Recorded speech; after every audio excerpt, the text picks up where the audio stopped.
This channel does not promote any violent, harmful, or illegal activities. All content provided by this channel is meant for an educational purpose only. বোলপুরের বাড়িতে ফিরে হালকা মেজাজে আলোচনায় Anubrata Mondal. নিজুপট্টির party অফিসে নিজের চেয়ারে বসে প্রায় ঘণ্টাখানেক মেয়ে সুকন্যা মণ্ডলকে নিয়ে কোর কমিটির সদস্য সুদীপ্ত ঘোষকে সঙ্গে নিয়ে ঘরোয়া আলোচনা সারেন অনুব্রত। বাড়ি ফিরে অতিরিক্ত পরিশ্রমের কারণে বিশ্রাম নিয়েছেন তিনি। চা এবং ওআরএস খেয়েছেন কেষ্ট মণ্ডল। বিকেলে রাঙা বিতানে সশরীরে যাওয়ার কথা অনুব্রত মণ্ডলের। মাসকট স্পিন কন্ট্রোল ল্যাবের পরীক্ষায় এটি প্রমাণিত। কেয়াসেট আলোপেক্স পেন্টা অ্যাক্টিভ নতুন চুল গজাতে সাহায্য করে, চুল পড়া বন্ধ করে। কেয়াসেট alopex penta active 10 hair fall প্রবলেমের একমাত্র সলিউশন। সেখানেই মুখ্যমন্ত্রীর সঙ্গে একান্ত বৈঠক করার কথা রয়েছে অনুব্রত মণ্ডলের।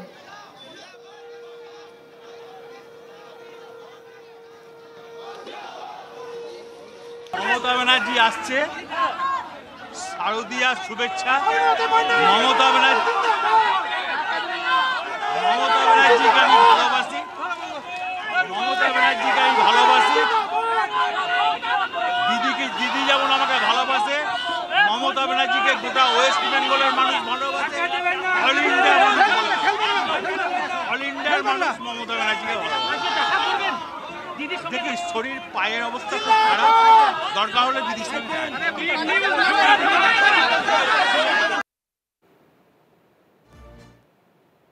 আমি বলবো রাজকীয় সংবর্ধনা বাজি মারছে। না আমি গুরুত্ব দিতে নারাজ। মন্ত্রী বসে আছে, আপনাদের মিডিয়ার কাজ নিয়ে এসব দেখাচ্ছেন, মুখ্যমন্ত্রীও যাচ্ছে, এসব আজে বাজে অশিক্ষিত লোককে দেখাচ্ছেন। এই বাঘ প্রকৃতির সাথে থাকে, চিড়িয়াখানার বাঘ।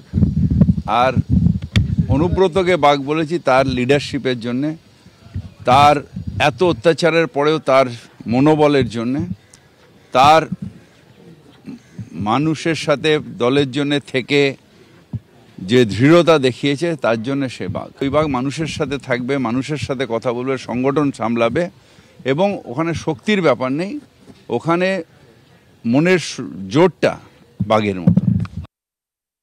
জামিন তো পেতেই পারে, যে এর আগে সুদীপ ব্যানার্জিরা তারাও জামিন পেয়ে গেছেন, তারা গেছিলেন। তো বিচার তো চলেই, লম্বা হয় আমরা জানি। যত সময় এলে তখন যত সময়ে তার সাজা হবে।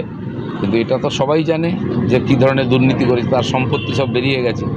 এবার তথ্য প্রমাণ বিচার সময় সাপেক্ষ, আমাদের বিচার ব্যবস্থা একটু, কিন্তু সাজা হয়। বহু লোক জেলে গেছে, মন্ত্রী ইত্যাদি, আমরা অপেক্ষা করবো তার জন্য। অনুব্রত ফিরতেই বীরভূমের রাজনীতিতে নতুন সমীকরণ। অনুব্রতর সঙ্গে এদিন দেখা করতে আসেন বীরভূম জেলা কোর কমিটির 2 সদস্য চন্দ্রনাথ সিনহা ও বিকাশ রায়চৌধুরী।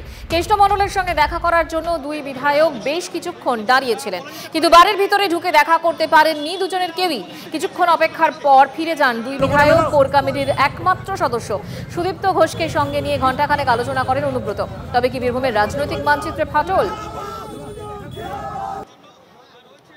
দেখা তো অনেকের সঙ্গেই হয়নি, শুধু 2-1 জনের নাম বললেই তো হবে না। আমরা অনেকেই এসেছি, অনেকক্ষণ ধরে অপেক্ষা করছি, কিন্তু অনুব্রত মণ্ডল কার সঙ্গে দেখা করবেন বা করবেন না সেটা তো সম্পূর্ণ ব্যক্তিগত ব্যাপার। আর তিনি সব থেকে বড় বিচারক, যে তিনি দীর্ঘদিন ধরে সিউড়ির বাইরে ছিলেন, জেলার বাইরে ছিলেন, তো কার কাছ থেকে কীরকম কী পেয়েছেন তিনি সেটা ভালোভাবে জানবেন। কাজে সেটা সম্পূর্ণ তার ব্যক্তিগত ব্যাপার, এই ব্যাপারে আমাদের কোনো মন্তব্য নেই। তবে অনুব্রত মণ্ডল যে বড় হৃদয়ের মানুষ, তিনি আগামী দিনে নিশ্চয়ই সবাইকে বুকে টেনে নিয়ে আগামী দিনে সারা বীরভূম জেলাকে এগিয়ে নিয়ে যাবেন।